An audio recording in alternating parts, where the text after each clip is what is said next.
आप सभी को जय मसीह की। आप सभी का स्वागत है हमारे पवित्र बाइबल में। आज हम पढ़ेंगे मरकुस 3। वह फिर आराधनालय में गया। वहां एक मनुष्य था जिसका हाथ सूख गया था, और वे उस पर दोष लगाने के लिए उसकी घात में लगे हुए थे कि देखें वह सब्त के दिन उसे चंगा करता है कि नहीं।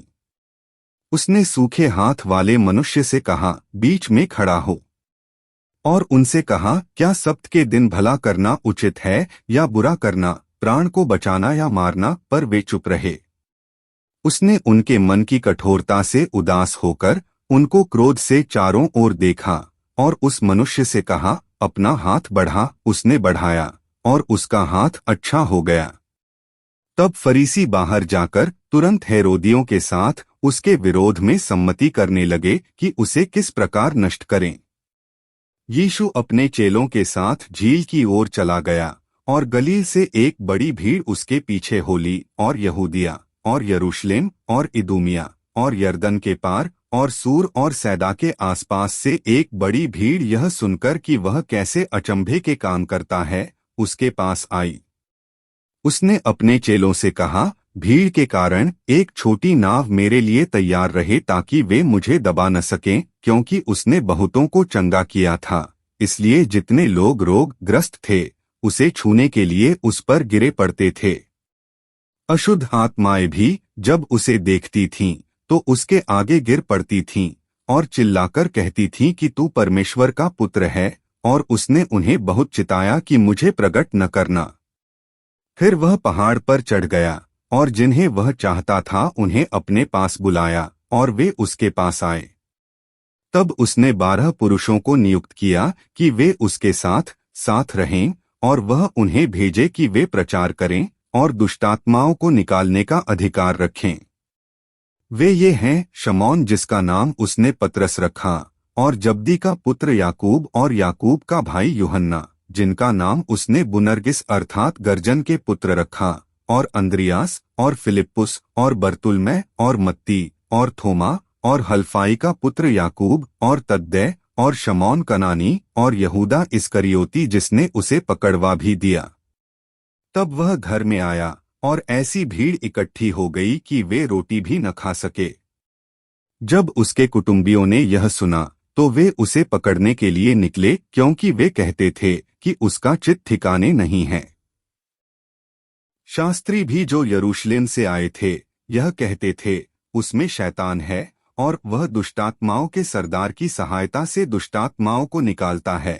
इसलिए वह उन्हें पास बुलाकर उनसे दृष्टांतों में कहने लगा, शैतान कैसे शैतान को निकाल सकता है? यदि किसी राज्य में फूट पड़े तो वह राज्य कैसे स्थिर रह सकता है?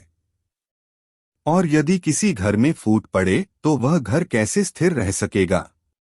इसलिए यदि शैतान अपना ही विरोधी होकर अपने में फूट डाले तो वह कैसे बना रह सकता है? उसका तो अंत ही हो जाता। परंतु कोई मनुष्य किसी बलवंत के घर में घुसकर उसका माल नहीं लूट सकता, जब तक कि वह पहले उस बलवंत को बांध न ले, और तब उसके घर को लूट लेगा।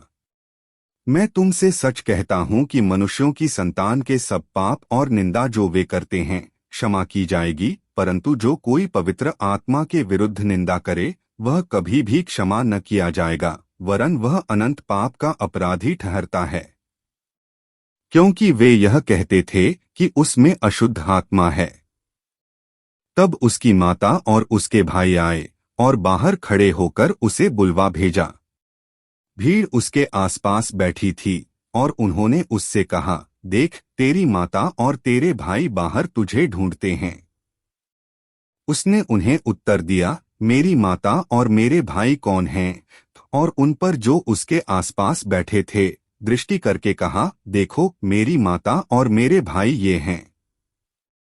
क्योंकि जो कोई परमेश्वर की इच्छा पर चले वही मेरा भाई और बहन और माता है। वह फिर झील के किनारे उपदेश देने लगा, और ऐसी बड़ी भीड़ उसके पास इकट्ठी हो गई कि वह झील में एक नाव पर चढ़कर बैठ गया, और सारी भीड़ भूमि पर झील के किनारे खड़ी रही। और वह उन्हें दृष्टांतों में बहुत सी बातें सिखाने लगा, और अपने उपदेश में उनसे कहा, सुनो। एक बोने वाला बीज बोने निकला। बोते समय कुछ मार्ग के किनारे गिरा और पक्षियों ने आकर उसे चुग लिया। कुछ पथरीली भूमि पर गिरा जहां उसको बहुत मिट्टी न मिली और गहरी मिट्टी न मिलने के कारण जल्द उग आया, और जब सूर्य निकला तो जल गया और जड़ न पकड़ने के कारण सूख गया। कुछ झाड़ियों में गिरा और झाड़ियों ने बढ़कर उसे दबा दिया और वह फल न लाया। परंतु कुछ अच्छी भूमि पर गिरा और वह उगा और बढ़कर फलवंत हुआ, और कोई 30 गुना, कोई 60 गुना और कोई 100 गुना फल लाया। तब उसने कहा, जिसके पास सुनने के लिए कान हो वह सुन ले। जब वह अकेला रह गया तो उसके साथियों ने उन 12 समेत उससे इन दृष्टांतों के विषय में पूछा।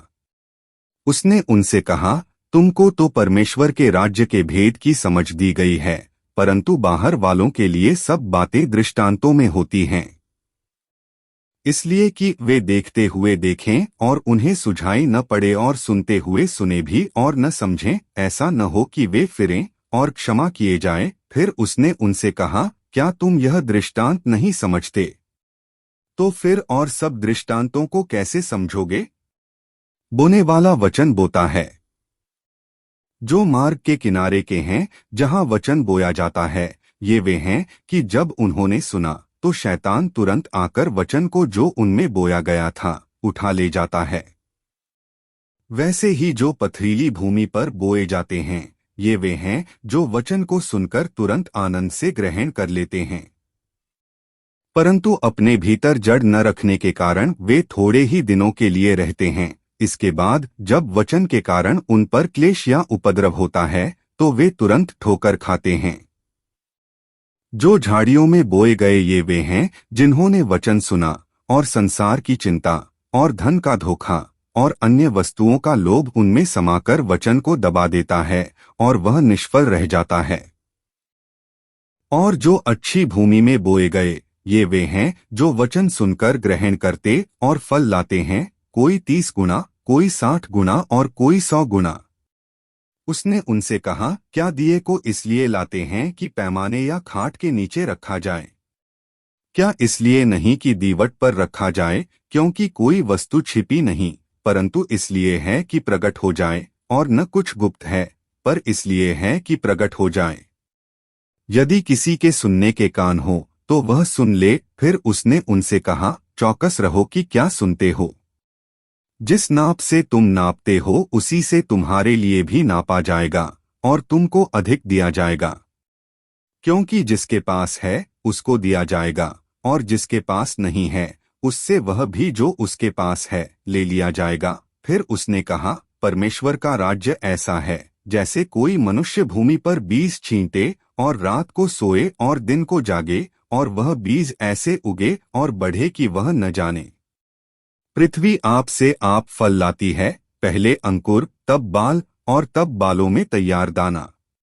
परंतु जब दाना पक जाता है तब वह तुरंत हंसिया लगाता है, क्योंकि कटनियां पहुंची है। फिर उसने कहा, हम परमेश्वर के राज्य की उपमा किससे दें और किस दृष्टांत से उसका वर्णन करें? वह राई के दाने के समान है। जब भूमि में बोया जाता है तो भूमि के सब बीजों से छोटा होता है, परंतु जब बोया गया तो उगकर सब 7 पात से बड़ा हो जाता है, और उसकी ऐसी बड़ी डालियां निकलती हैं कि आकाश के पक्षी उसकी छाया में बसेरा कर सकते हैं।